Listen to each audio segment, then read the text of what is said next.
Assalamualaikum warahmatullahi wabarakatuh. Terima kasih kepada Dr. Ade yang telah meluangkan waktunya untuk menjadi pemateri di kuliah subuh pada subuh ini, dan kepada teman-teman residen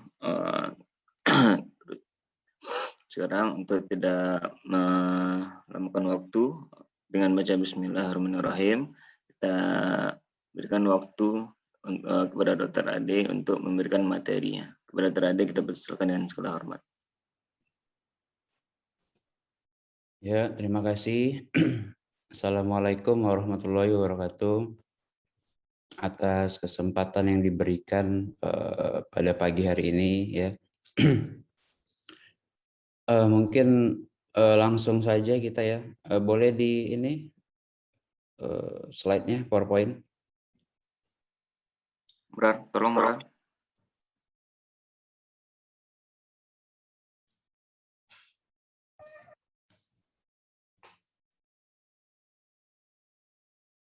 Ya, pagi ini kita akan sedikit membahas ya tentang cedera kepala ya. Nah, cedera kepala ini dimanapun kita berada nanti itu pasti merupakan kasus yang paling terbanyak ya. Jadi cedera kepala ini bahasa Indonesianya ya. Kalau bahasa Inggrisnya head injury atau traumatic brain injury, yaitu sama ya, sama saja. Tapi saya akan memberikan kuliah ini dalam bahasa Indonesia saja ya. Oke, slide. Nah, jadi banyak definisi dari cedera kepala ya. Ini saya ambil salah satu saja yang menurut saya, dan mungkin teman-teman residen juga ya insya Allah paham tentang definisi dari cedera kepala ini ya. Karena definisi ini juga nanti bakalan menentukan kapan dilakukan CT scan kepala ya. Ini merupakan salah satu juga dari definisi indikasi untuk dilakukan pemeriksaan CT scan kepala. Nah, jadi apa itu cedera kepala ya? Itu adalah suatu trauma pada kepala ya yang dapat menimbulkan gangguan struktural kepala dan atau gangguan fungsional jaringan otak. Slide. Nah, cedera kepala ini ada penilaian tentang GCS ya, Glasgow Coma Scale ya, di mana ini dilakukan pemeriksaan dengan secara kuantitatif, artinya dengan angka ya. Ini review saja ya, penilaiannya itu ada 3. Yang pertama itu adalah eye opening ya, kemampuan membuka mata ya, di mana kalau dia komponennya itu 4 ya, yang paling tinggi itu komponen mata itu penilaiannya 4 ya, di mana dia membuka mata spontan ya. Kemudian penilaian yang 3 itu dengan panggilan, artinya si pasien yaitu dipanggil baru dia membuka mata ya.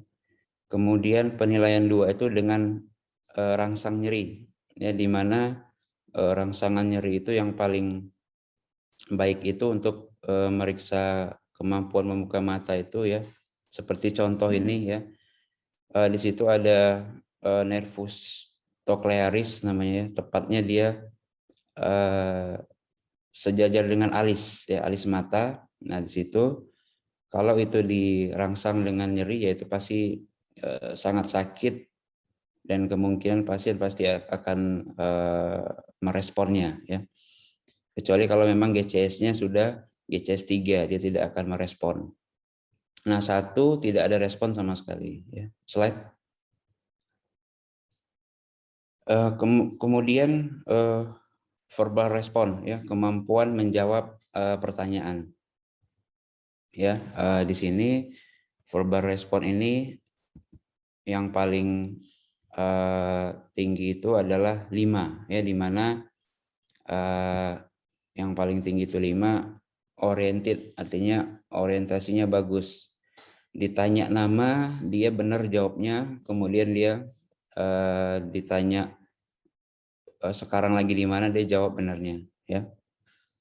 Kemudian 4 itu adalah confused conversation, ya, di mana dia tidak pas untuk menjawab pertanyaan.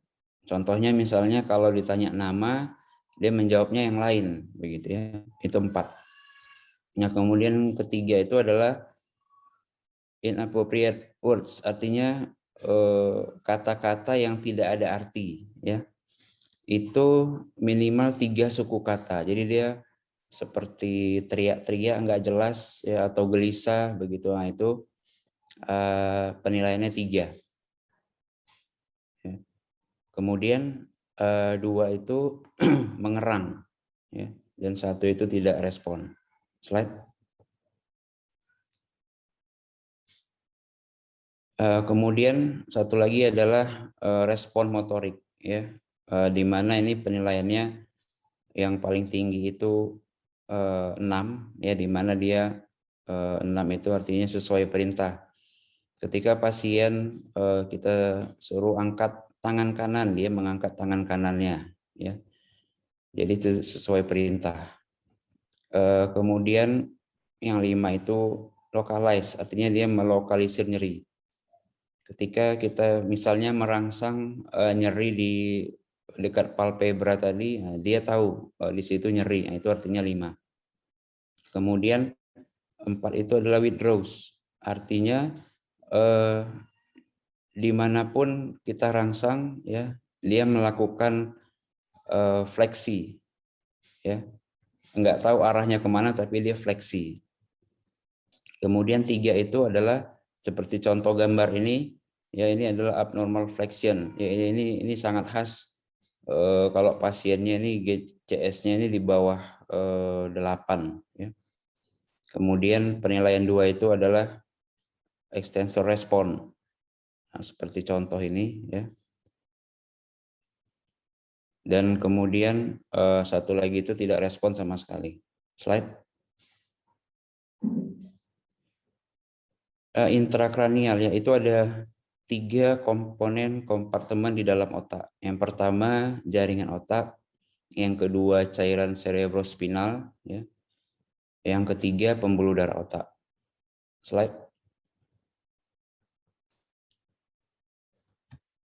Ya, jadi tekanan intrakranial ini, ya, itu adalah sebuah fenomena yang dinamis, ya, yang dia itu berubah sebagai respon terhadap aktivitas fisik, ya. Contohnya olahraga, batuk, mengedan, pulsasi arteri, dan siklus pernapasan, ya. Nah, di mana normalnya itu tekanan intrakranial, ya, itu 10 sampai 15 mm air raksa, ya. Kalau lebih dari ini, ya, misalnya 20 mm atau 25, yaitu sudah dikatakan peningkatan tekanan intrakranial. Slide. Yang paling penting adalah di sini, ya, hipotesa Monro-Kelly, ya, di mana kranium beserta isinya, ya, darah, LCS, jaringan otak berada dalam keseimbangan volume, ya, sehingga setiap penambahan volume dari salah satu isi kranium pasti akan menyebabkan pengurangan volume dari yang lain, ya. Dalam artian yang ketiga komponen tadi itu dia konstan, ya. Nah, bila suatu saat penambahan volume dalam kranium tidak lagi dapat ditoleransi, nah, inilah yang kita sebut dengan peningkatan tekanan intrakranial, ya. Nah, secara klasik peningkatan tekanan intrakranial itu 3, ya. Yang pertama nyeri kepala hebat, ya, yang sangat hebat yang tidak bisa diberikan obat apapun, ya. Kemudian yang kedua adalah muntah proyektil, ya. Artinya muntahnya itu menyembur, ya, tanpa didahului oleh rasa mual, ya. Kemudian yang ketiga itu adalah papil udema, ya, di mana papil udema itu diperiksa dengan funduskopi, ya, di mata. Nah, cuman satu lagi ada tambahan, ya. Jadi sebenarnya peningkatan intrakranial itu cuma 3 ya, ada triasnya yang tadi, kemudian yang satu lagi adalah kejang, cuman ini di literatur yang lama itu masih dimasukkan ya, cuman sekarang cuman 3 itu ya. Slide. Nah, jadi patofisiologi dari cedera kepala itu ya, ada istilahnya contact injury, artinya cedera langsung ya terhadap kepala ya, di mana itu bisa terjadi laserasi ataupun avulsi daripada scalp, kemudian bisa menyebabkan fraktur tulang tengkorak ya, epidural hematom. Slide. Ada lagi istilah inertial injury, artinya cedera yang di awal, artinya kerusakan penyebab dari cedera kepala ini. Jadi yang paling penting jadi cedera kepala inilah prosesnya. Ada istilahnya akselerasi ya, di mana akselerasi ini ya, jadi ternyata otak kita ini ya. Jadi contohnya misalnya pasien ya, contohnya misalnya seorang mengendarai sepeda motor ya dengan kecepatan tertentu, misalnya 60 km per jam ya. Akselerasi ini si yang naik sepeda motor ini ditabrak dari belakang ya, sehingga dengan arah yang sama, artinya ke arah ke depan contohnya, jadi dia ditabrak.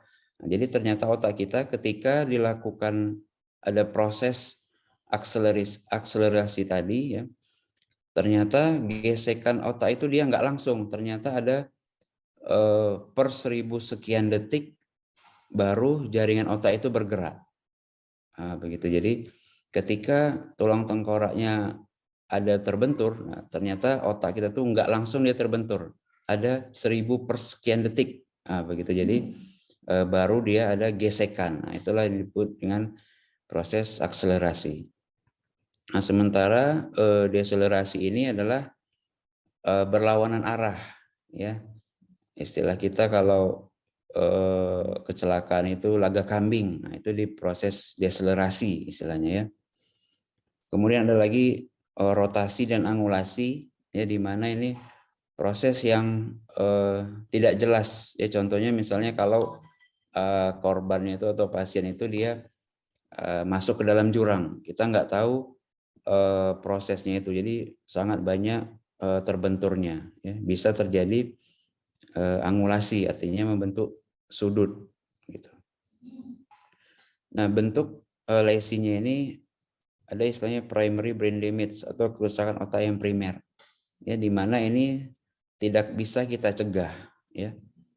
Ya contohnya ini ada cerebral contusio, cerebral lacerasi, sama diffuse axonal injury. Slide.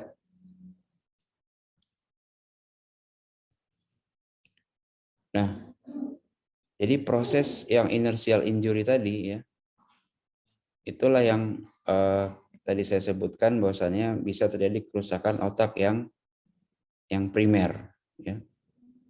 Nah, inertial injury juga tadi bisa terjadi contact injury.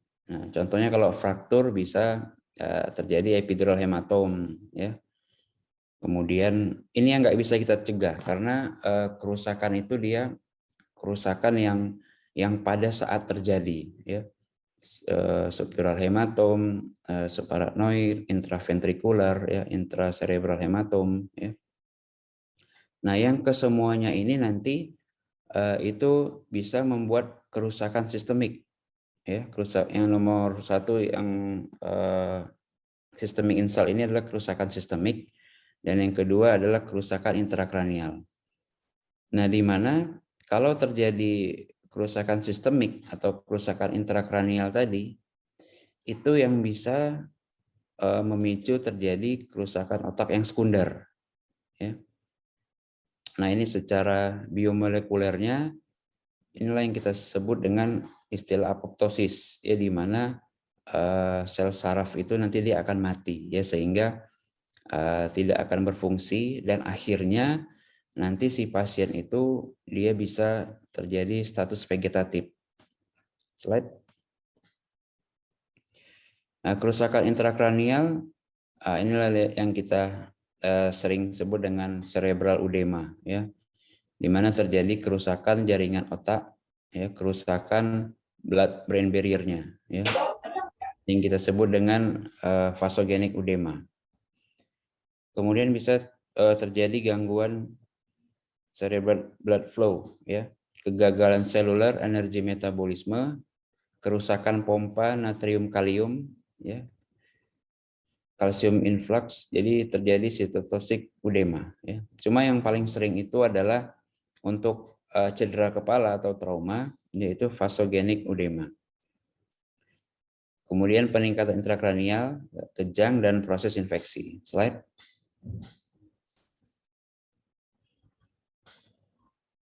Nah, ini kerusakan yang sistemik, ya. Jadi bisa terjadi hipoksia, kemudian hipotensi, hiperkapni, ya, hipertermi. Kemudian jadi pasien-pasien dengan trauma itu, ya, kebanyakan sekitar 70-80% itu mengalami hiperglikemia, artinya gula darahnya itu naik, ya. Jadi nggak usah khawatir kalau misalnya terima pasien di UGD gula darahnya misalnya 300 begitu, ya. Itu hal yang biasa untuk pasien trauma. Ya. Tapi batasan ini ada, ya. Kalau dia lebih dari 300, nah kita harus curiga pasien itu ada memang komorbid gula darahnya, ya. Kemudian yang paling penting lagi adalah dari pemeriksaan labor itu adalah elektrolit, ya, di mana cedera kepala ini bisa terjadi hiponatremi, ya, atau yang lain juga. Kaliumnya juga bisa meningkat atau menurun, ya, baik kloridanya juga. Slide.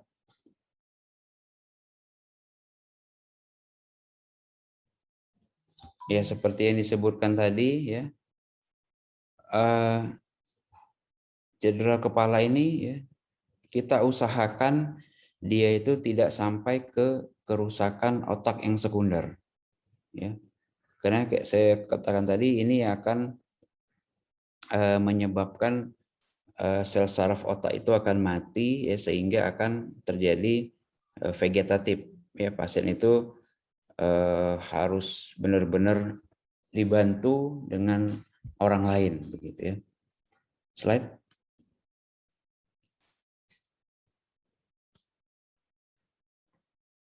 Ya, jadi ada target terapi cedera kepala, ya.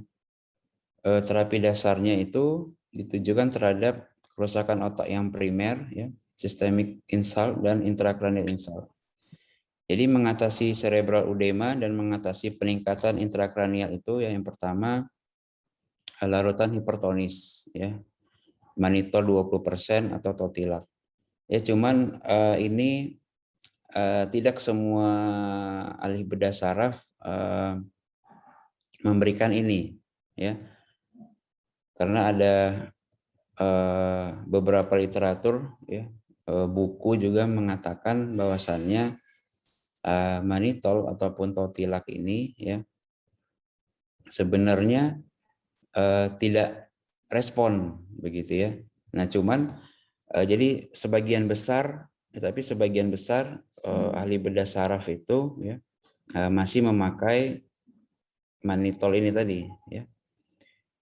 Kemudian tindakan hiperventilasi terbatas, tindakan operasi kalau memang indikasi operasi, kemudian mengatasi hipoksia dengan saluran pernapasan yang paten, ya, GCS 8 atau 8 ke bawah harus pakai ETT atau diintubasi, ya.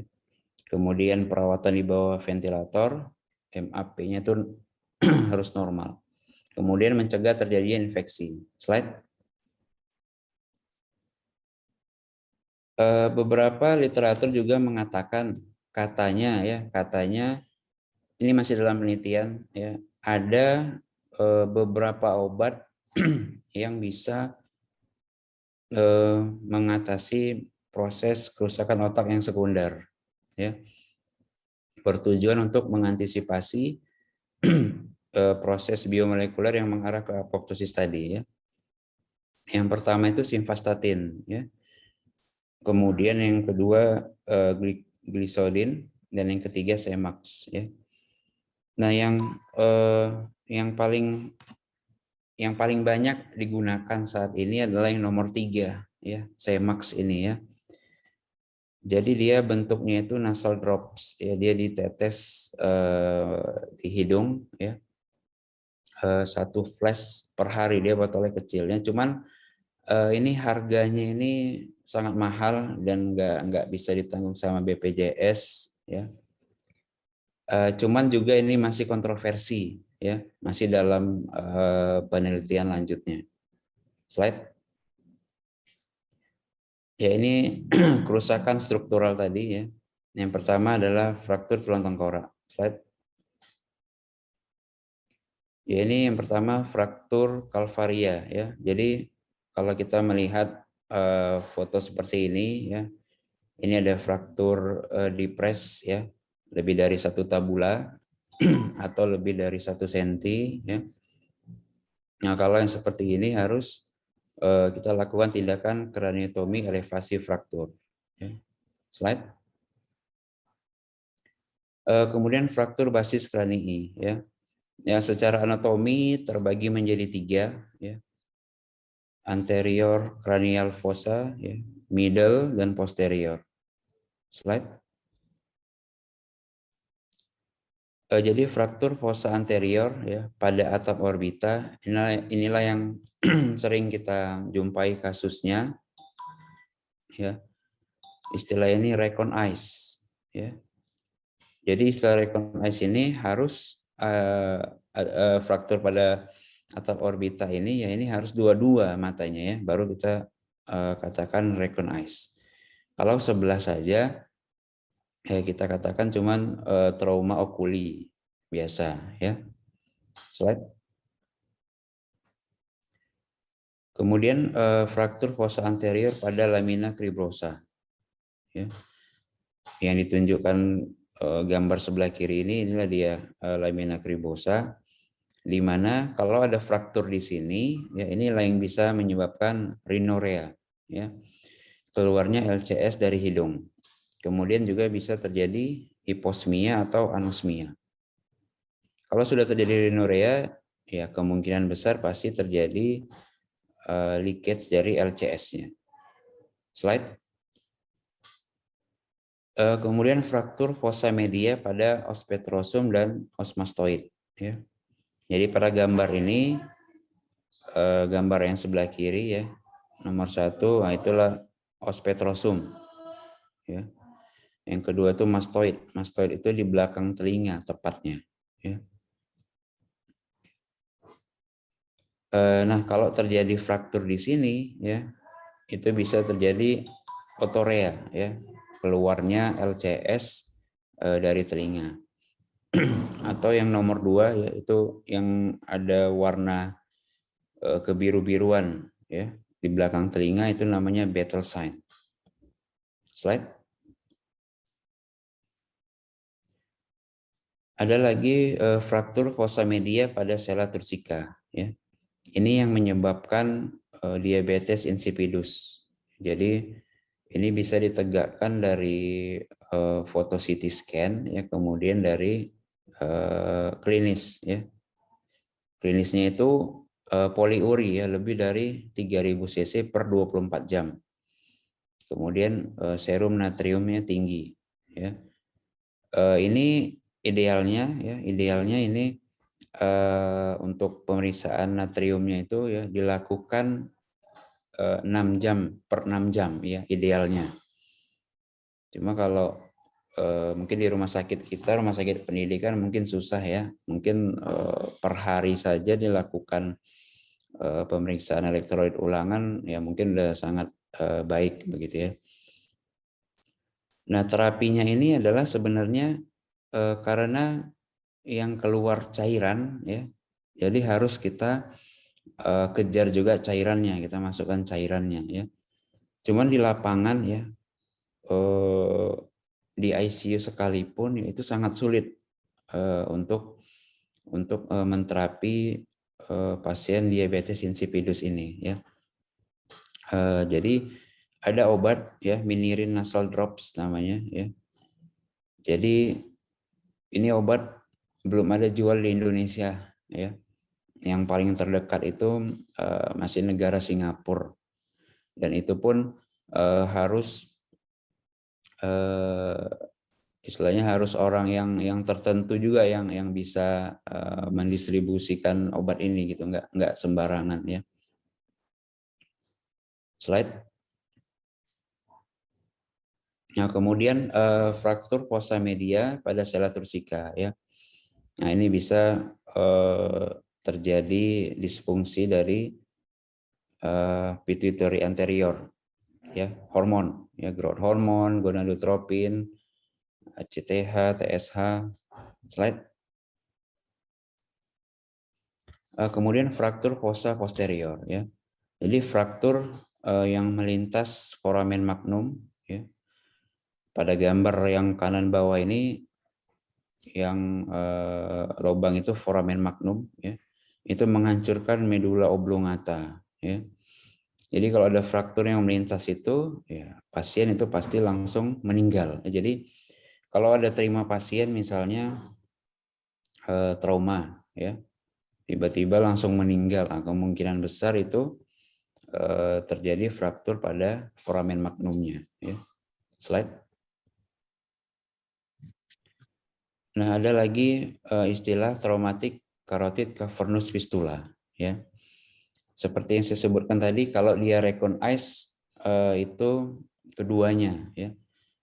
Nah, kalau traumatic carotid cavernous fistula ini ya, inilah yang nggak bisa kita sepelekan kalau trauma okuli yang biasa. Artinya misalnya sebelah saja gitu matanya ya. Nah, itu harus kita lakukan pemeriksaan. Pemeriksaannya sangat mudah ya, semuanya secara klinis ya. Yang pertama itu adalah mata menonjol dan nyeri ya. Ada vessel congestion ya, seperti contoh ini. Kemudian bruit ya, bruit itu kita lakukan pemeriksaan dengan memakai stetoskop ya, tepat di atas palpebranya itu ya. Jadi kalau ada suara seperti turbulence, nah itulah dia. Yaitu secara klinis bisa ditegakkan dia sudah pasti carotid cavernous fistula. Slide. Tindakannya ada 3 ya, ballooning, coiling, sama stenting. Slide. Slide. Nah, ini kasus yang paling sering dari cedera kepala ya, epidural hematom, di mana hematomnya di bawah tulang tengkorak di atas dura mater ya. Nah, secara klinis dan anamnese ada lucid interval ya. Cuma ini tidak selalu ada. Jadi lucid interval itu cuman 30% kasus. Jadi tidak semuanya kasus itu ada lucid interval untuk epidural hematom. Bahkan subdural hematom juga ada lucid interval ya. Kemudian pupil anisokor yang ipsilateral dari jejasnya, misalnya ada subgalealnya di sebelah kanan, pupil yang anisokornya juga sebelah kanan. Kemudian yang ketiga, refleks cahaya negatif pada pupil yang melebar, refleks cahaya positif pada pupil kontralateral. Dari CT scan ada gambaran hyperdense biconvex ya, cembung. Kemudian ya indikasi operasinya mungkin sudah ketahuin ya, kalau volumenya itu 30 cc atau lebih. Kemudian ada midline shift lebih dari setengah senti, dan kemudian ketebalan dari epidural ini adalah 1,5 sentimeter. Itu merupakan indikasi operasi pada epidural hematom berapapun GCS-nya ya. Ya cuman beberapa literatur juga mengatakan bahkan berdasar dunia juga kalau GCS-nya 5 ya, 5 atau di bawah 5 yaitu malah sekarang itu tidak dianjurkan lagi untuk melakukan operasi ya. Cuma beberapa sebagian kecil ya itu tetap melakukan operasi walaupun GCS-nya 3 ya. Slide. Kemudian subdural hematom akut ya. Jadi hematomnya itu berasal dari yang pertama itu berselup. Berselup ini maksudnya lobusnya itu hancur ya, dia seperti bubur ya. Kemudian yang kedua itu adalah sumber perdarahannya adalah bridging vein. Jadi hematomnya itu terletak di antara permukaan otak di bawah dura mater ya. Yang paling sering itu subdural hematom itu pada GCS 3 sampai 12 yang paling sering. Ya, gambaran CT scan-nya seperti ini ya. Lesi hiperdens, bikonkav ya, cekung seperti bulan sabit. Ya, indikasi operasinya kalau ketebalan dari SDH-nya ini 1 cm atau lebih. Ya. Kemudian ada midline shift lebih dari setengah senti seperti ini ya. Nah ini indikasi operasinya. Nah cuma pada beberapa kasus ya. Jadi kalau pasiennya itu misalnya traumanya baru ya, misalnya barunya itu sekitar 4 jam atau 5 jam ya, bisa saja lesi dari SDH-nya ini itu sedikit kecil ya. Nah namun dalam perjalanannya misal tadi GCS pasien itu awalnya masih tinggi ya, bisa 13 atau 14. Namun dalam perjalanannya makanya idealnya itu diobservasi sampai 24 jam pertama ya, 24 jam pertama kita evaluasi GCS dan pupilnya ya. Nah, dalam perjalanannya tadi ya, kalau kita mempunyai fasilitas yang benar-benar bisa untuk mengobservasi ketat tadi ya, nggak ada masalah ya. Cuman kalau istilahnya kalau observasinya setengah-setengah, yaitu sebenarnya nggak baik ya. Jadi idealnya memang kita melakukan evaluasi CT scan ya. Kalau misalnya dalam 24 jam itu ada terjadi penurunan kesadaran ya. Dan itu pasti perdarahan SDH ini pasti banyak. Begitu artinya bertambah dia ya. Apalagi kalau misal contohnya perdarahan subdural hematom ini ya, walaupun lesinya tipis dengan midline shift yang jauh ya, nah lebih dari setengah senti, yaitu harus dilakukan tindakan operasi juga ya, karena pada saat dioperasi malah perdarahannya itu tidak sesuai dengan CT scan ya, artinya bahkan saat operasi dia lebih banyak, yaitu banyak dijumpai kasus seperti itu. Slide.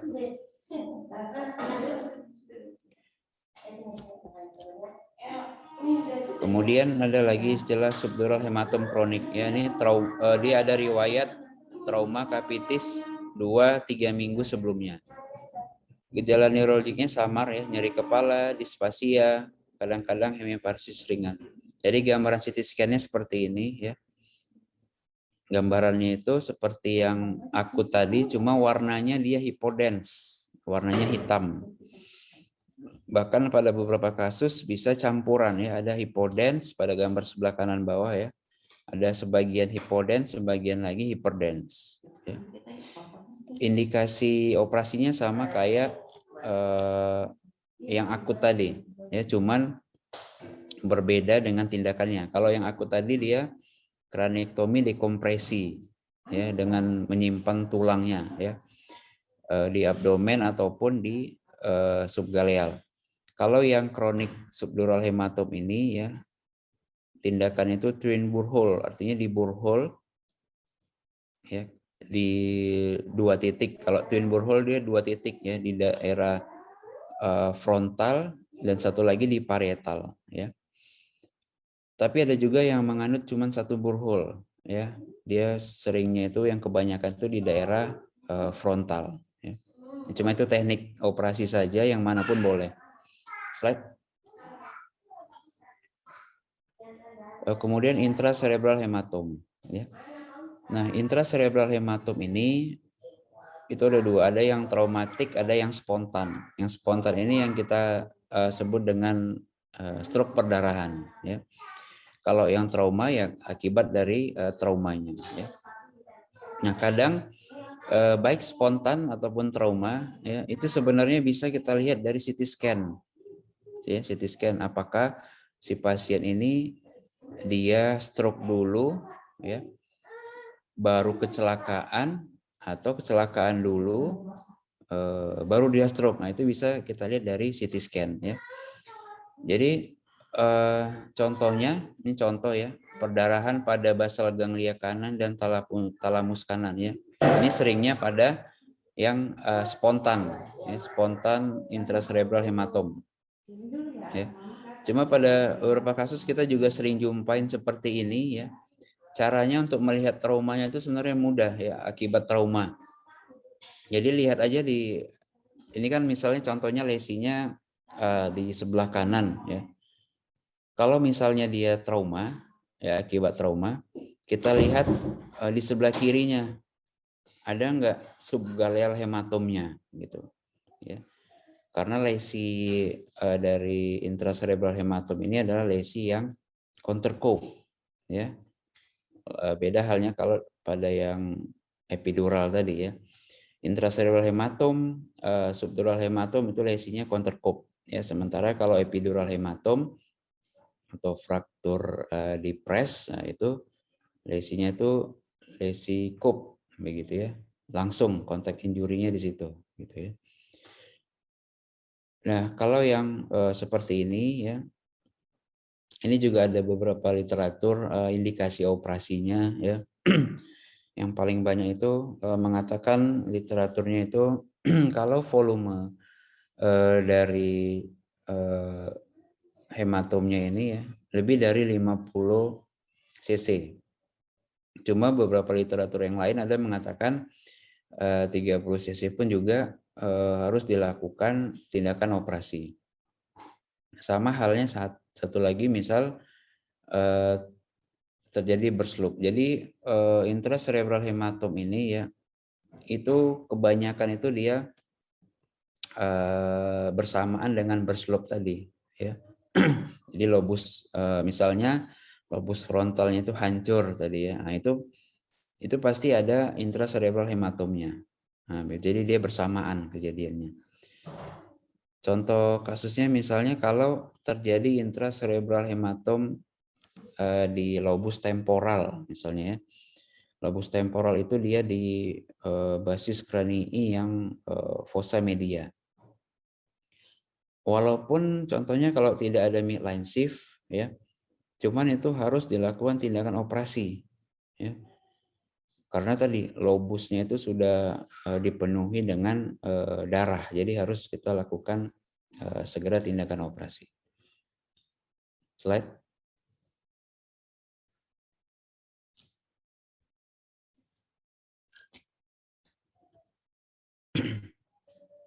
Slide.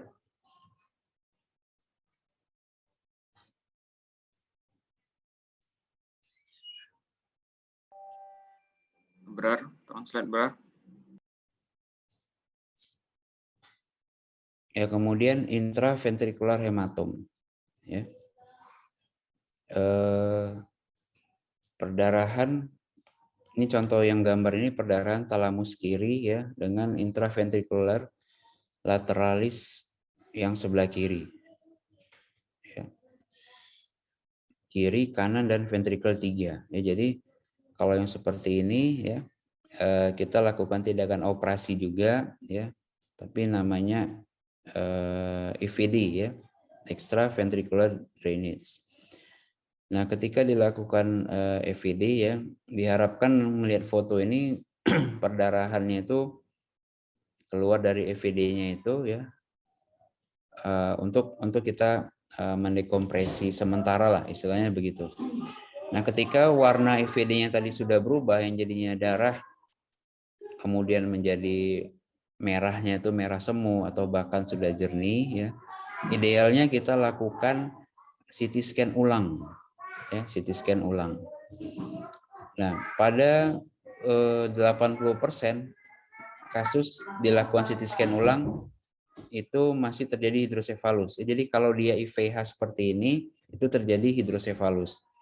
Nah, makanya kita itu ya, misalnya pasien udah di IVD ya, karena kita rumah sakit pendidikan sangat susah untuk melakukan CT scan ulang ya, makanya kita langsung melakukan konversi ke VP-shunt ya, seperti itu. Slide. Ini kerusakan fungsional ya, slide. Ya, penurunan kesadaran ya, dihitung dengan GCS tadi ya. Kelumpuhan bisa hemiparesis, monoparesis seperti itu ya, bahkan tetraparesis pun juga bisa ya. Kemudian gangguan fungsi luhur ya. Oke, mungkin dari saya udah demikian ya, cukup, karena ini yang saya terangkan ini baru kulit-kulitnya saja ya. Jadi cedera kepala itu sebenarnya itu sangat rumit ya, karena kita harus memikirkan juga kondisi pasien setelah cedera kepala ya. Pada beberapa kasus itu padahal dia misalnya GCS-nya 15 ya, masuk GCS 15, CT scan normal ya. Cuma kita jumpa di poliklinik itu malah dia mengeluhkan sakit kepala, terus berulang, kita evaluasi lagi CT scan masih normal, masih juga istilahnya sakit kepala. Nah, itu yang harus kita gali lagi, sebenarnya ada apa sih proses di dalam otak itu ya. Kemudian apalagi kalau pasien yang vegetatif, malah terkadang ya, misalnya kita pulangin pasien vegetatif di ruangan ya, di ruangan kita pulangkan, malah ketika kita lihat di poli, maka malah dia bisa semuanya begitu ya. Dia bisa jalan, dia bisa ngomong. Kadang di luar kemampuan kita juga untuk menentukan suatu penyakit ini sebenarnya gimana sih begitu ya. Mungkin demikian dari saya. Mungkin kalau ada pertanyaan dari rekan-rekan residen, dipersilakan, saya kembalikan ke Dr. Rido. Terima kasih kepada Dr. Ade. Baiklah, mungkin dari teman-teman residen ada yang ingin bertanya, silakan. Assalamualaikum dok, izin tanya dok. Ya, Waalaikumsalam, silakan. Bu Biu tanya dok, Ya. jadi ada pasien-pasien dengan intrakranial hemorrhage, mungkin itu yang agak susah karena memastikan tindak kejadian karena trauma atau memang non trauma. Tadi penjelasan dokter adanya lesi berseberangan biasanya ada pada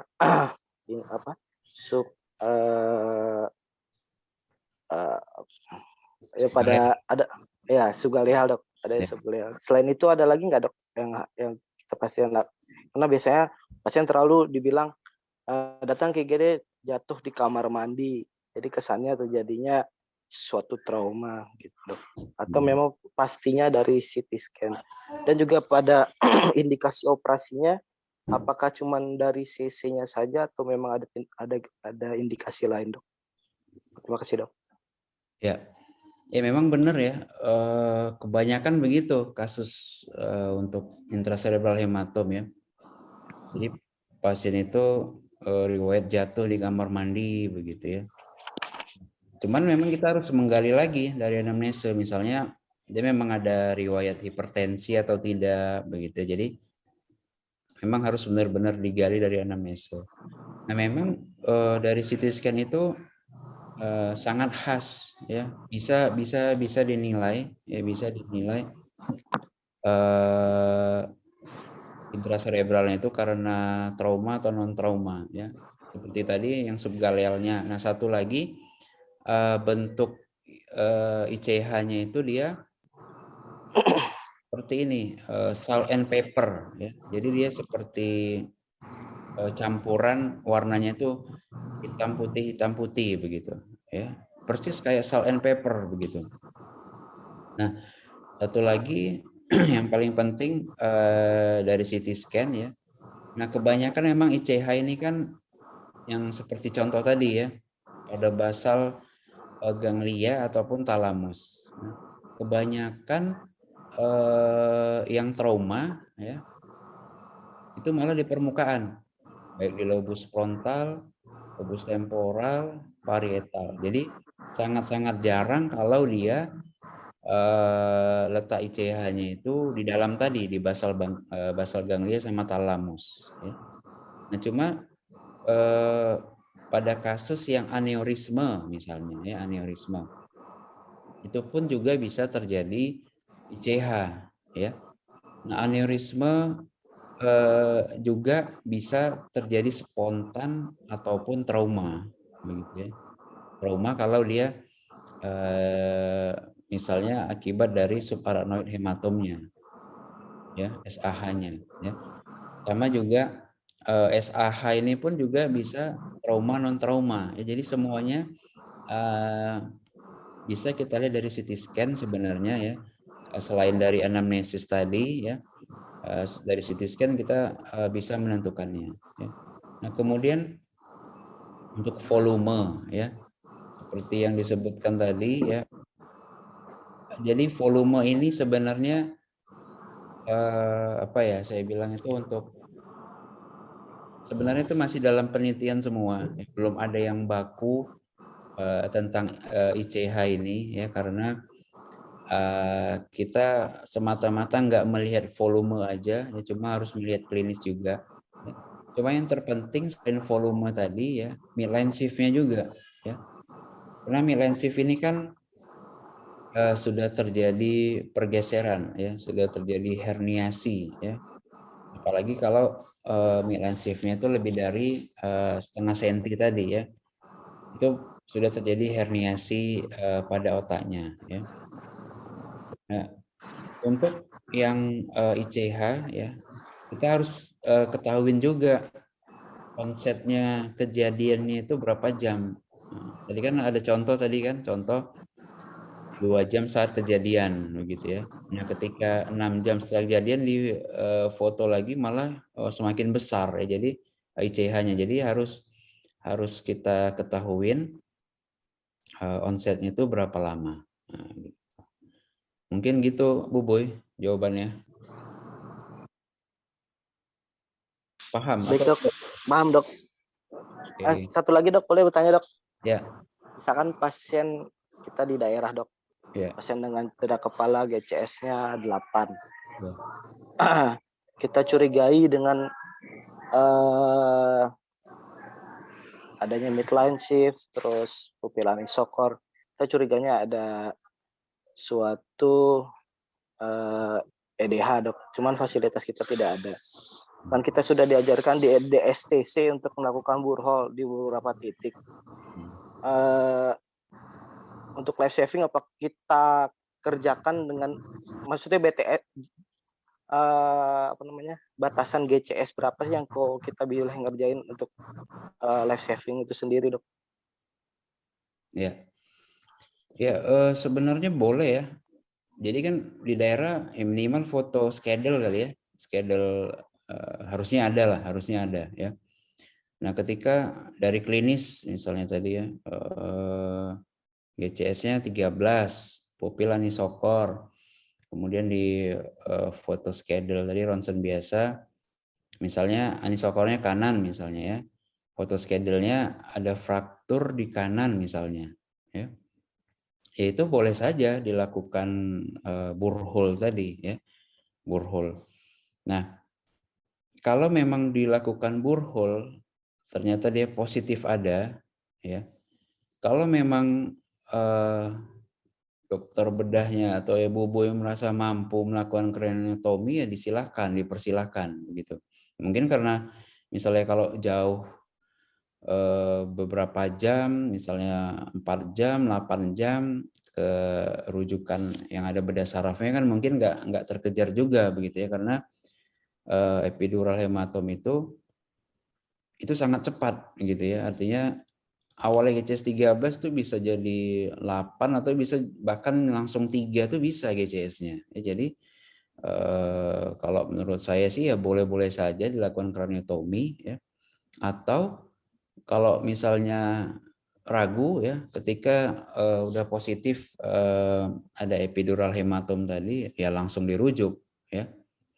Karena prinsipnya itu kan dekompresi istilahnya ya untuk mengeluarkan darah tadi ya.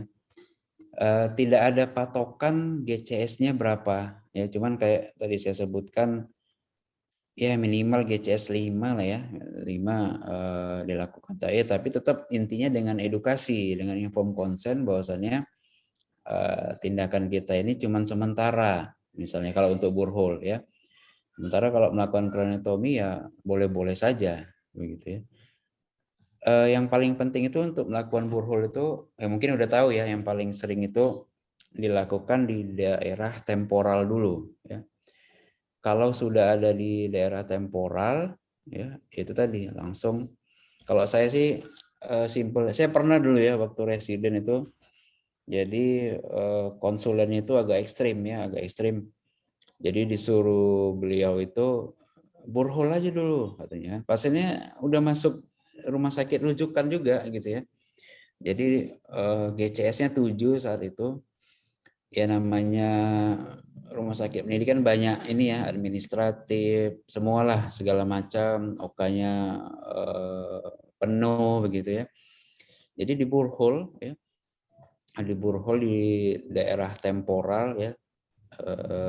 Ada EDH-nya.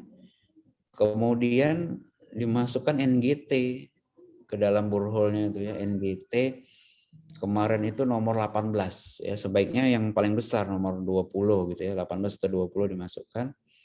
Dan ternyata keluar clotting-nya itu bisa keluar ya, bisa keluar. Nah, untuk menunggu itu untuk menunggu OK tadi ya,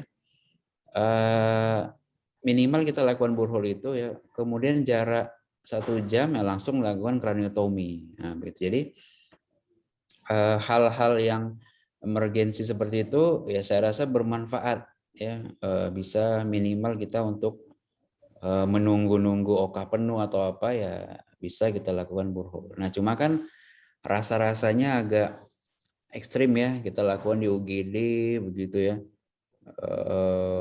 Mungkin kita nggak punya ruangan tindakan begitu ya, rame-rame dilihat orang kan rasanya gimana gitu ya terhadap pasien sama keluarga gitu. Tapi boleh ya.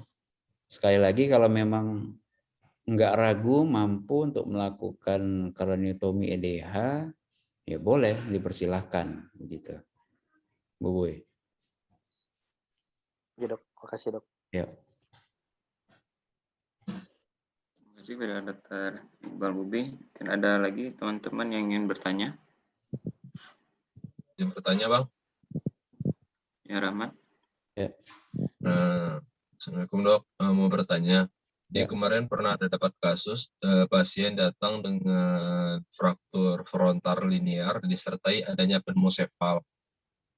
Nah, yang ingin ditanyakan itu pada pneumosefal ini apakah hanya pada kondisi yang tension pneumosefal dengan gambaran Monfigi yang indikasi kita untuk dilakukan dekompresi, dan evaluasi pada pneumosefal ini bagaimana dok? Yang kedua, apabila misalnya ada terjadi perdarahan intrakranial hemorrhage yang pasiennya itu sendiri sebelumnya tidak diketahui kalau misalnya ada SOL gitu dok, pernah dapat kasus juga. Jadi dia SOL asimptomatik, terus terjadi kecelakaan, ada intrakranial hemorrhage. Nah itu apakah tetapi intrakranial hemorrhage-nya ini dengan gambaran itu tidak apa namanya tuh EDH-nya itu masih sedikit. Nah, apakah itu kapan indikasi operasinya atau kita masih konservatif juga dulu? Masih dok. Ya. Ya, untuk yang pertama tadi ya, pneumocefal ini ya. Jadi yang pertama itu kita harus tahu, apalagi tadi di frontal ya. Di frontal itu kan ada sinus frontal. Ya. Nah, sinus frontal itu kan yang namanya sinus di situ kan ya ada udara di situ ya. Nah, sinus frontal itu yang paling besar dari sinus-sinus dari para sinus nasal yang lain lah begitu ya. Nah, jadi kalau sudah terjadi pneumocefal kemudian di apalagi di regio frontal ya. Jadi berarti itu sudah terjadi ada jadi tulang frontal itu os frontal itu lapisnya ada dua dia ya. Yang paling depan itu namanya lamina anterior dan yang belakang itu namanya lamina posterior. Nah, kalau sudah terjadi pneumocefal tadi ya, berarti kalau di yang os frontal ya, kalau berarti dia sudah terjadi fraktur pada lamina yang posteriornya. Ya. Nah, kalau sudah terjadi lamina posteriornya yang fraktur tadi ya, berarti dia sudah merobek dura maternya atau terjadi laserasi dura mater. Nah, karena prinsip dari pneumocefal ini adalah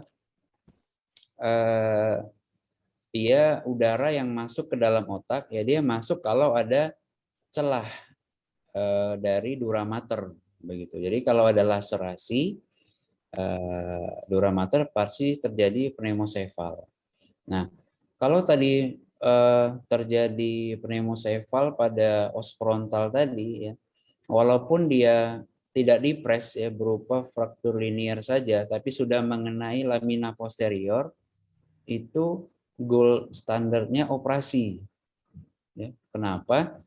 Karena kalau nanti nggak dioperasi, dia bisa jadi infeksi untuk kedepannya. Mungkin untuk seminggu 2 minggu dia aman, ya. Cuman untuk sebulan atau sampai 3 bulan kemudian dia pasti nanti infeksi. Nah, awalnya itu pasti infeksi sinusitis biasa. Akhirnya dia jadi nanti menjadi mukokel. Mukokel itu dia nanah ya, pus di daerah sinus frontal. Ya. Nah, lain halnya kalau satu lagi itu juga bisa menyebabkan dia nanti terjadi leakage dari LCS-nya. Ya, jadi kalau dari frontal itu dekat dengan nasal ya dari hidung, jadi dia bisa leakage dari hidung ya, LCS-nya itu leakage dari hidung ya. Nah, kalau ini hal terjadi ya, jadi kalau untuk leakage dari LCS ini ya, ini masih ada masih boleh kita tunggu ya, dalam artian biarkanlah LCS itu keluar apa adanya begitu ya, malah jangan ditampon begitu. Jadi LCS ini ada terapinya itu kita berikan obat asetozolamid namanya, asetozolamid. Karena asetozolamid ini untuk mengurangi produksi LCS yang keluar dari hidung ataupun dari telinga. Itu kita kasih terapi 7 hari. Kalau misalnya dalam 7 hari tidak ada respon, artinya masih terus keluar, ya, kita lakukan lumbal fungsi. Ya. Nah, kita tahu kan LCS ini nggak cuma di dalam ventricle aja ya, tapi ke spinal juga. Ya. Harapannya dilakukan lumbal fungsi itu LCS-nya berkurang. Ditunggu juga dalam 2 minggu, kalau enggak misalnya berkurang juga, baru dilakukan koreksi dari kranial, dari atas. Nah, salah satu koreksinya itu tadi, ya, sekalian untuk melihat evaluasi ada enggak fraktur dari os frontal yang lamina posteriornya tadi, begitu. Kebanyakan kasus seperti itu. Ya. Nah, kemudian untuk pertanyaan nomor 2 tadi ya, memang ada juga ya kasus seperti itu. Dia jadi SOL ini contohnya SOL contohnya ya, yang meningioma ya, itu lesinya itu sangat mirip dengan EDH ya, mirip biconvex, hyperdense begitu ya. Nah memang kita balik lagi ya, harus kita gali anamnesisnya lagi ya, sama riwayat-riwayat sebelumnya seperti apa ya. Saya pernah jumpain satu kasus ya, semasa residen. Jadi kita kirain itu epidural, ya, epidural hematom ya, ternyata meningioma begitu. Jadi epidural hematom SOL yang meningioma itu memang sangat sulit kalau cuma kita CT scan saja begitu ya. Memang harusnya CT scan biasa. Harusnya memang dilakukan CT scan kontras ataupun MRI ya untuk SOL. Ya. Kemudian tadi bisa juga satu lagi kasusnya begini. Dia ada SOL ya. Ini seringnya SOL-nya yang ganas ya, yang high grade glioma atau yang glioblastoma. Jadi bisa saja si SOL ini, tumor ini dia berdarah ya. Nah, dia berdarah, nah, miriplah jadinya dengan ICH. Bukan mirip, maksudnya tumor yang berdarah. Jadi tumor berdarah itu dia jadi ICH ya. Itu bisa saja spontan terjadi. Ya, jadi lesinya itu malah gabungan ya. Ada hyperdense ya, ada hypodense-nya juga ya. Jadi itu pernah juga dijumpai seperti itu ya. Nah, cuman kalau untuk tadi yang bisa nggak SOL, ada trauma, ada ICH, ya itu kalau itu mungkin sulit juga ya kalau kita jumpain seperti itu ya. Cuman sekali lagi kalau untuk trauma balik lagi ke teori yang tadi ya, proses akselerasi deselerasi tadi ya. Itu sebenarnya bisa kita lihat dari CT scan tadi ya. Mudahnya ya lihat subgaleal hematom, kemudian lihat ada fraktur liniernya di kalvarianya, itu udah bisa kita evaluasi penyebabnya itu apa begitu. Tapi kalau satu pasien kejadian seperti itu bisa saja ya. Malah pasien trauma kadang dia sakit kepala begitu ya. Ternyata ada SOL-nya. Nah, bisa saja SOL-nya yang membuat dia sakit kepala, bukan traumanya begitu ya, bukan cedera kepalanya begitu. Jadi hal itu bisa terjadi ya, hal itu bisa terjadi. Demikian, Rahmat. Baik dok. Terus yang mengenai tension pneumocefal Oh dok. iya, iya, iya. Ya jadi benar ya. Jadi yang tension pneumocefal itu harus dioperasi ya. Bentuknya seperti Mount Fuji itu ya, seperti pegunungan Gunung Fuji ya, Gunung Fuji. Jadi itu kurang lebih itu dia ketebalannya itu 1 senti juga ya. Jadi tindakan operasinya itu kan seringnya dia di frontal ya, di frontal. Jadi kita lakukan tindakan operasi craniectomy bifrontal ya, buka duranya itu tetap dicari di mana dura maternya yang laserasi tadi ya, kemudian ditutup ya, sebaiknya ditutup sinus frontalnya begitu dengan fasia ya, dengan fasia dari ataupun dari perikranium yang frontal. Nah kemudian observasi dari, jadi yang tadinya dia pneumocefalnya itu masih sedikit ya, itu bisa terjadi tension pneumocefal ya. Makanya perlu observasi yang ketat ya, apalagi kalau kalian pasiennya itu mengeluhkan sakit kepala yang hebat, itu khas sekali kalau pneumocefal, tension pneumocefal itu dia benar-benar nyeri kepala yang sangat hebat begitu. Tetap tindakannya operasi kalau sudah tension tadi begitu. Itu Mas. Ya. Terima kasih kepada Dr. Ahmad. Silakan Iqbal Fepti. Ya. Izin dok, Eh, ini dok terkait penggunaan manitol dok. Yang pertama dok, dari literatur pipi baca kalau manitol itu berfungsi untuk mencegah atau menurunkan tekanan intrakranial dok. Nah itu kan apa namanya, kita bisa menilainya secara kualitatif dok, dari penurunan kesadaran pasien atau dari pupilnya atau dari kelemahan anggota geraknya. Sedangkan kan sebenarnya kita harusnya memantaunya dari mengukur ICP tadi dok. Mungkin setahu Pepi di kita bahkan di ICU kita tidak ada alat pengukuran ICP itu dok. Berarti memang yang menjadi pemantauan dalam pemberian manitol itu memang secara klinis saja ya dok. Itu yang pertama. Yang kedua, terkait penggunaan antikonvulsan. Pada beberapa kasus kita temui di IGD, ada yang diberikan phenytoin.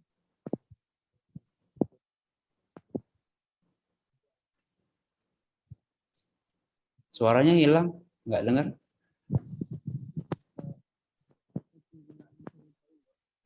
Suara Pep. Suaranya hilang tuh. Halo. Iya, gimana tadi? Yang kedua? Terkait penggunaan phenytoin dok sebagai antikonvulsan dok. Ya. Itu diberikan pada pasien yang memang saat datang atau sebelum datang ke unit gawat darurat ada kejangnya dok. Kemudian diberikannya sampai kapan dok? Karena katanya antikonvulsan itu atau obat anti kejang itu juga menghambat dari brain recovery dok. Mohon ini dok pencerahannya dok. Terima kasih dok. Ya. Itu yang pertama apa tadi? Lupa saya. Manitol ya. Ya.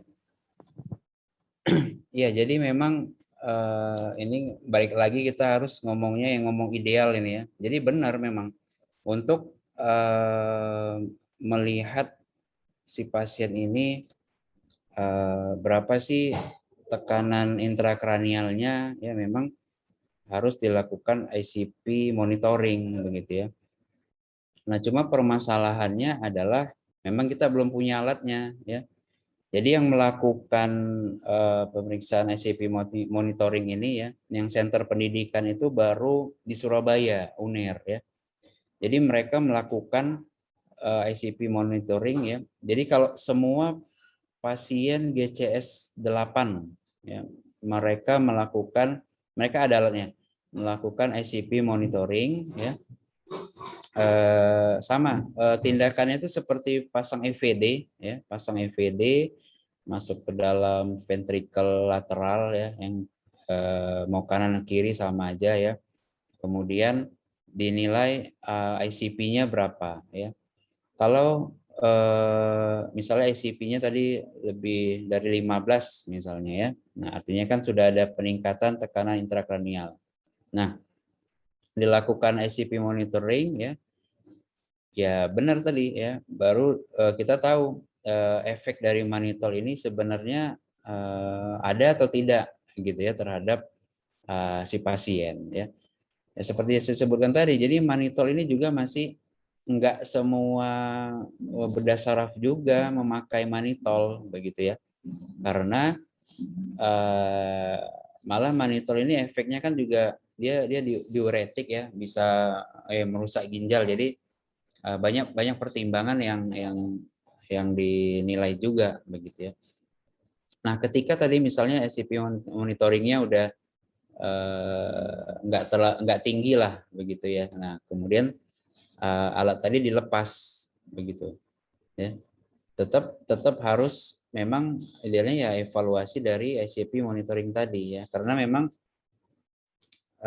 kalau yang kita lakukan yang sehari-hari di sini ya, yang di M Jamil ini bahkan kita juga pun semua nggak ada juga yang nggak pakai manitol begitu ya.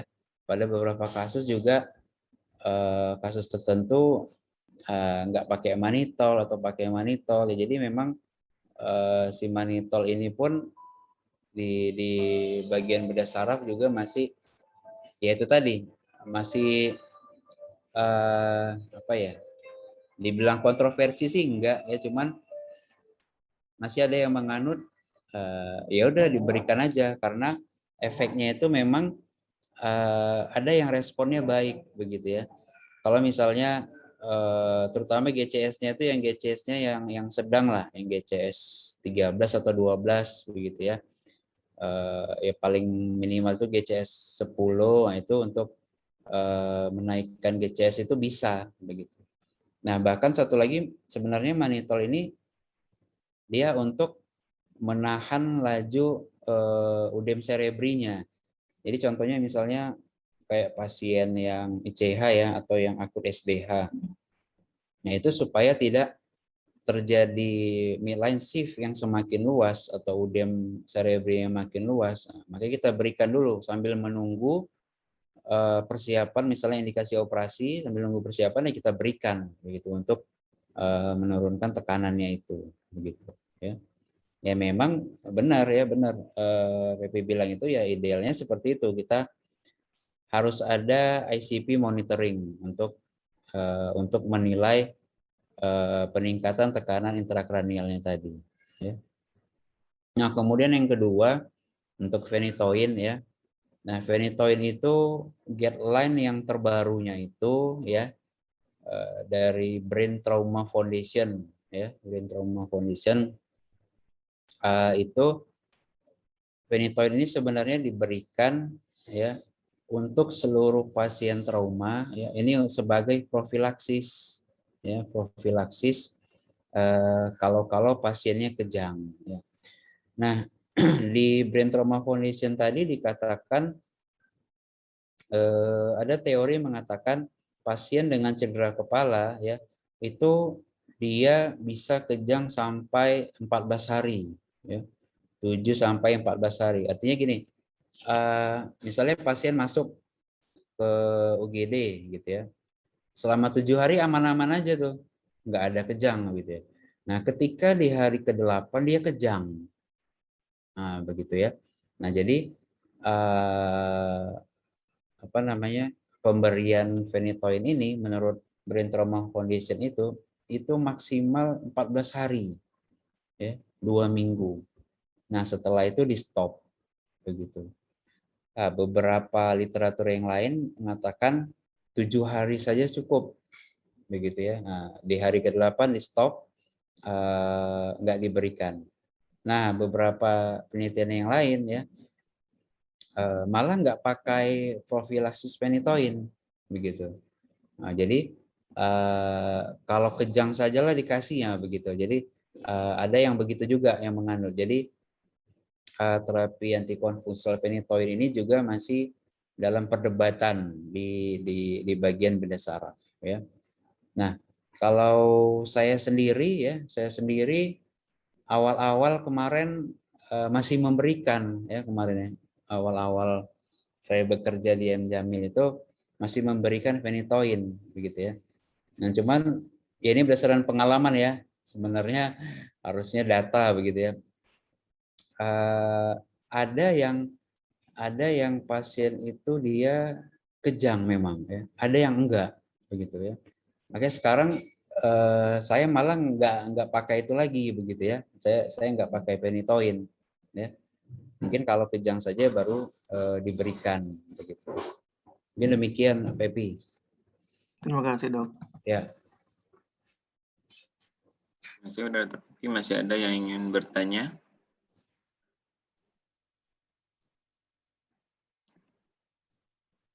Assalamualaikum, Dok. Ya, salam. Izin, Dok, mau bertanya.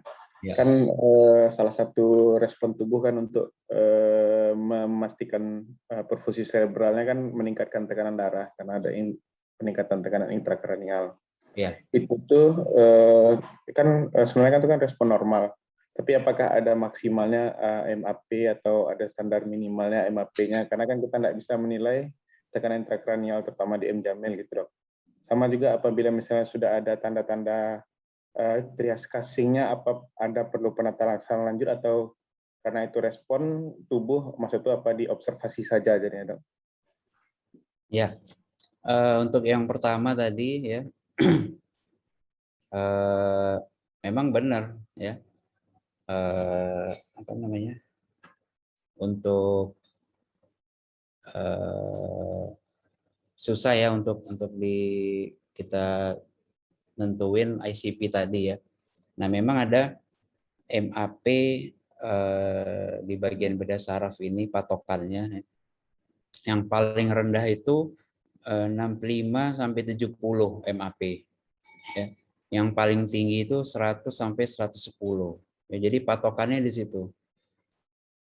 Yang benar. Jadi kalau yang susah itu adalah pasien dengan yang hipertensi ya, krisis hipertensi. Jadi memang kita nggak boleh yang tadinya misalnya tensinya misalnya 200 begitu ya. Langsung kita turunkan sampai 130 itu malah nggak boleh begitu. Karena nanti cerebral blood flow-nya malah kacau nanti, bisa akhirnya bisa jadi iskemik begitu ya.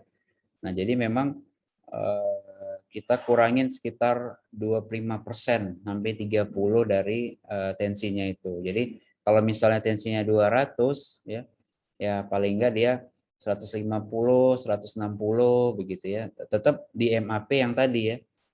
Yang terendahnya 65 sampai 70, yang tertingginya 100 sampai 110 tadi begitu ya. Tadi yang kedua apa tadi yang kedua? Yang kedua, apabila sudah ada, maksudnya kan muncul casing trias, itu tuh apa perlu ada penata laksana atau karena itu respon tubuh diobservasi saja, Pak Hendra? Ya. Kalau sudah ada trias casing tadi ya, cuman kalau GCS itu kan pasti GCS-nya rendah ya, pasti GCS-nya rendah.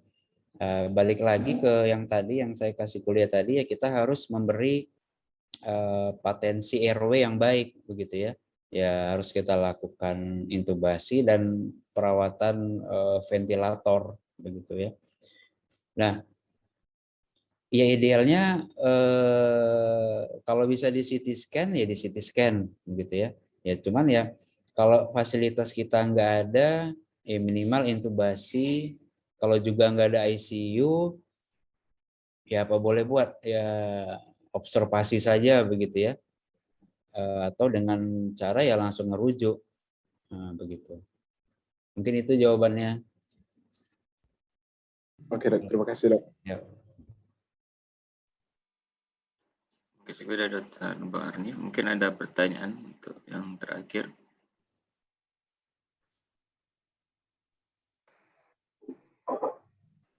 Izin bertanya, Dok? Ya. San. Isan, Dok? Ya, San. Mungkin mengulang kasus yang di IGD kemarin, Dok. Kita sebagai dokter nanti kalau di daerah misalnya, Dok, datang pasien dengan cedera kepala GCS 15 atau 14 lah, Dok, gitu. Dengan pupil isokor, kemudian tidak ada trias casing syndrome-nya tidak ada gitu. Tapi ternyata pasien ini sudah 10 atau 12 jam setelah kejadian, tetap sama, tidak ada perubahan, tidak ada muntah proyektil, hanya mengeluhkan nyeri kepala, DCS masih 14, kadang masih bisa 15 lah gitu, Dok. Ternyata sampai di Jamil, pasien itu didapatkan volume EDH yang cukup luas, dari temporos sampai ke parietal gitu, dengan minimal midline shift, sehingga tidak ada ciri-ciri khas bahwasannya pasien ini adalah telah terjadi pendarahan yang luas dan tidak ada juga pupilan isokor. Jadi bagaimana sebaiknya, Dok, untuk trik dan tips kita nanti yang di daerah yang tidak ada CT scan menangani pasien yang datang dengan cedera kepala DCS 14-15 dengan pupil isokor supaya nggak kecolongan gitu, Dok. Pasien ini ternyata telah terjadi pendarahan yang luas di dalamnya gitu, Dok. Mungkin minta sarannya, Dok. Terima kasih. Ya. Ya memang sekali lagi memang sangat sulit ya kalau memang GCS itu tinggi begitu ya, 14-15 dengan nyeri kepala begitu ya.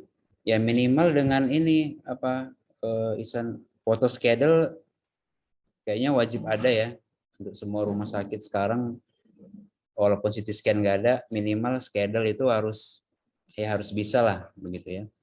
Nah memang bisa saja dari foto schedule pun memang misalnya nggak kelihatan fraktur misalnya, itu bisa saja terjadi. Nah memang kalau GCS 14-15 ini ya, itu seringnya itu kebanyakan pasien itu yang pertama usianya itu sebenarnya udah tua, udah lansia ya. Jadi usia yang 50 tahun ke atas ya, 50, 60. Nah, karena otaknya sudah atrofi ya. Jadi dia bisa mengkompensasi perdarahannya itu begitu. Jadi volume yang banyak pun dia tenang-tenang aja begitu ya, malah dibilang sakit malah enggak kenapa-kenapa begitu ya. Itu bisa terjadi. Kemudian satu lagi pada anak-anak. Nah, anak-anak ini ya usia 15 tahun ke bawah ya. Jadi elastisitas otak anak ini masih sangat tinggi ya, sehingga kalau ada perdarahan yang luas ya dengan GCS tinggi itu tadi dia masih mengkompensasi ya. Nah, cuma kalau yang kemarin tuh umurnya masih muda ya, 30-an ya kalau nggak salah ya. Nah, Iya dok, masih muda dok. Iya masih muda. Memang susah juga untuk kita itu kenapa ya GCS-nya tinggi begitu ya. Kenapa nggak rendah nih sementara perdarahannya cukup banyak begitu ya. Memang untuk mengevaluasi itu memang dibutuhkan observasi tadi ya, observasi penilaian GCS dan pupil tadi ya. Idealnya itu memang setiap 2 jam dalam 24 jam pertama begitu ya. Artinya misalnya dievaluasi jam 8 pagi ya, jam 10-nya dan seterusnya begitu ya. Evaluasinya itu GCS ya sama keluhan ya pasien sama pupilnya tadi ya. Kalau dalam perjalanannya dalam 24 jam masih tetap begitu ya, masih tenang-tenang gitu ya, masih GCS 15 ya. Ya nggak ada masalah. Kalau misalnya dokter bedah umum merawat nggak ada masalah ya. Yang penting adalah tetap intinya kita edukasi sama pasien sama keluarga ya. Kalau terjadi turunan kesadaran karena fasilitas kita kurang lengkap, nah ini harus misalnya kita rujuk atau bagaimana begitu untuk memastikan ada atau tidak masalah dalam otaknya. Karena gold standarnya yang sekarang ya tetap CT scan begitu ya, CT scan. Jadi memang harus ada CT scan untuk mengevaluasi perdarahan tadi begitu ya. Ya jadi memang itu tadi patokannya ya harus observasi ya. Saya juga pernah jumpain ya di M Jamil juga. Jadi anak-anak dia kalau nggak salah udah 3 hari gitu ya di rumah sakit daerah. Kemudian dikirim ke kita ada EDH begitu ya. Nah EDH-nya malah sudah resolve gitu ya, udah berkurang.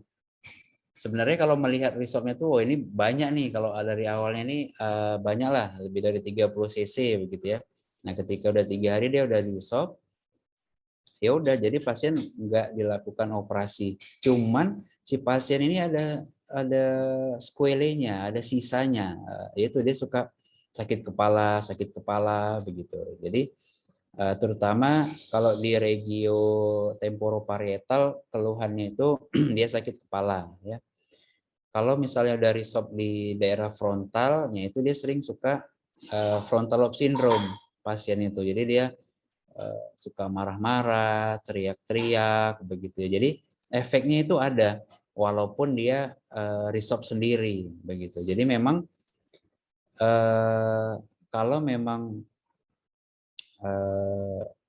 ya gimana ya saya bilang, kalau memang mau merawat ya nggak apa-apa, tapi dengan edukasi yang yang pahitnya lah begitu, apa yang akan terjadi kalau misalnya ada perdarahan di frontal, di temporal begitu ya. Bahkan di temporal itu bisa saja kejang pasiennya ya,